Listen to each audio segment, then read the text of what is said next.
Assalamu alaikum, barkamu da warhaka. Kamar da wasu suka sani kukan dan turo min tambaya haka inbox wanda idan na sani in bada amsa an ban sani ban ce gaskiya ban sani ba. So ɗazu akwai wani tambaya da na gani gaskiya ya ja hankali na sosai duk da dai cewa reply mai tambayar ta so na yi amma ina ga video zai fi domin dukan mu dai gaskiya mu fahimci yadda abun yake ne ko zance ne. Tambayan ko shine tace salam deep thought, hope you are good. Please ƙawata ce ke cikin problem.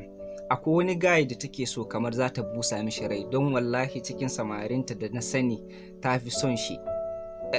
Shi ma yana nuna mata yana son ta kam, amma recently ta gane yana citin da wata cosmate nashi da ya nuna mata su friends ne.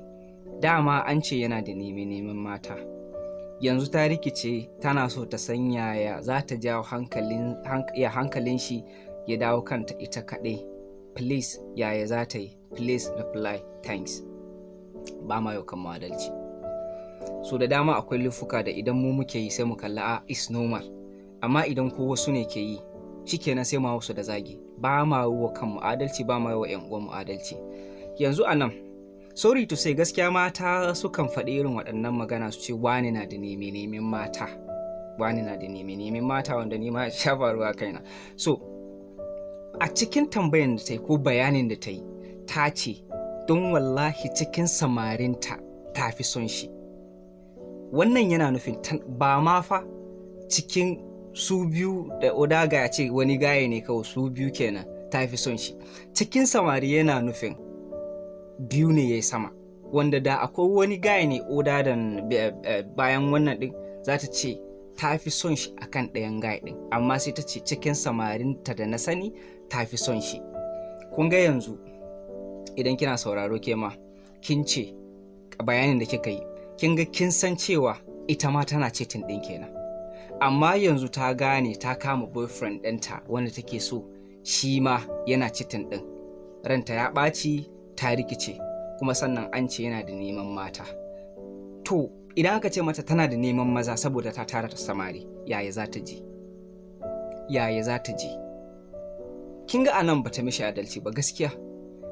Da a ce shi kaɗai ta rike, shi kaɗai ta nuna tana son shi, tana so, wannan maybe ya kuskure wanda za a iya gyarawa ko wani abu, ko wani abin da take yi wanda baya mishi daɗi, maimakon ya gaya mata ta gyara ko wani abu ya jane ne. Amma ita ma tana da wasu samari, shi ma kuma ya ɗan lallaba ya koma gefe, yana da wata a gefe.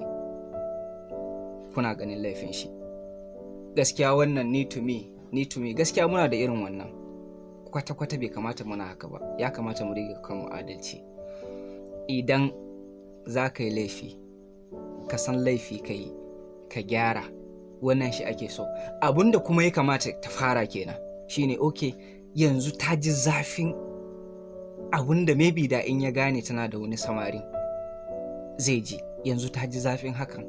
To kafin ya gane tana da wasu samari, kamata yi tunda tana son shi, kamar da yake faɗa tana son shi, tafi son shi, kamata ya sai ta rabu da waɗancan ɗin, saboda sai ta kafa hujja, za ta iya kafa hujja akan shi, ta rabu da kowa, ta yi wawa. Wannan da za ta fita ta gaya mishi, jikin shi zai mutu. Dole ne kuma zai ba ta haƙuri, kuma zai iya ƙoƙarin shi. Ba zai zama a lokaci guda ya ce ma ita waccan ɗin ki rabu da ni ba na sai a hankali, wanda kun ga ana buƙatar haƙuri kenan.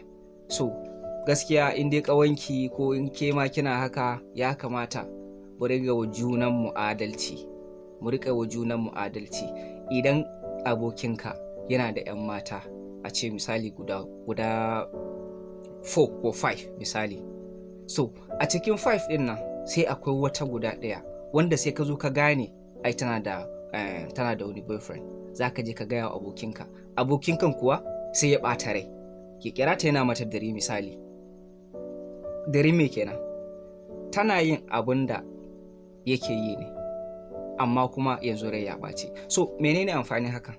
In dai ranka ya ɓace akan mutum ko ka ji kana kishi akan shi, kana son shi ne, so why not ya zama na ita ta rabu da sauran, kai ma why not in kana so a kawo kai gulma ko wani abu, ka ba wa abokinka shawari ya rabu da waɗancan ɗin, ya rike wannan wacce kake ƙoƙarin kawo gulma ko wani abu, ya rike ta ita guda. kun ga anan shine an adalci.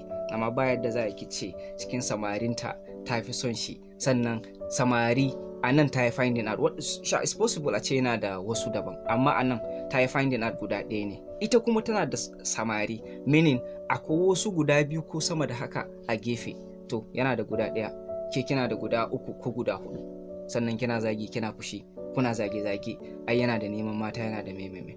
So idan kina tara samarin, to ai tunda maza ma tara mata suke ko 'yan mata suke, ke ba tara samari kike. Idan zaki zagi wani yana da neman mata, ke ma yana ga ba laifi bane kenan idan aka ce miki kina da neman maza. Wannan shine kawai. Thank you.